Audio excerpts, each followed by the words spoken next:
हृदयस्पर्श मराठी कथा इथे एक हृदयस्पर्शी मराठी कथा दिली आहे. मुलांच्या आठवणींचा दिवा. गावातील एक साधा शेतकरी राघव वयाच्या 60च्या दशकात पोहोचला होता. त्याची पत्नी पार्वतीही त्याच्यासोबत होती. दोघंही आपली साधीशी शेती करत आपल्या आयुष्याचा मार्ग निवांतपणे चालवत होते. त्यांच्या 2 मुलांनी शहरात जाऊन चांगल्या नोकऱ्या मिळवल्या होत्या. मुलं मोठी झाली आणि शिक्षणासाठी शहरात गेली. सुरुवातीला ते वारंवार घरी येत असत, पण नंतर कामाच्या धावपळीत त्यांचं येणं कमी झालं. राघव आणि पार्वती दिवसेंदिवस त्यांच्या आठवणींमध्ये जगत होते. प्रत्येक दिवाळीला मुलं घरी येतील अशी वाट पाहत होते, पण त्यांचा फोनसुद्धा क्वचितच यायचा. एका दिवशी राघवने जुन्या कपाटातून मुलांच्या लहानपणीच्या वस्तू काढल्या. त्याला त्यांच्या पहिल्या वह्या, खेळणी, शाळेचे फोटो सापडले. त्या आठवणींनी त्याच्या डोळ्यांत पाणी आलं. पार्वतीने त्याला विचारलं, काय झालं, इतकं का विचारात गेला आहेस?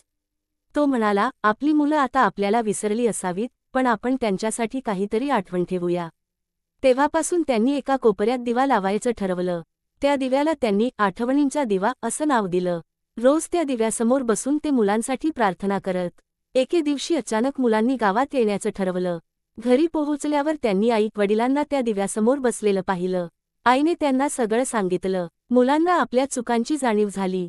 त्यांनी ठरवलं की आता दर आठवड्याला फोन करायचा आणि वर्षातून एकदा तरी गावी येऊन आई-वडिलांसोबत वेळ घालवायचा.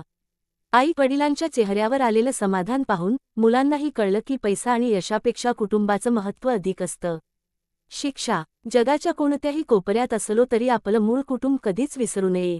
आई-वडिलांसाठी आपली थोडीशी वेळसुद्धा त्यांचं आयुष्य आनंदाने भरून टाकते.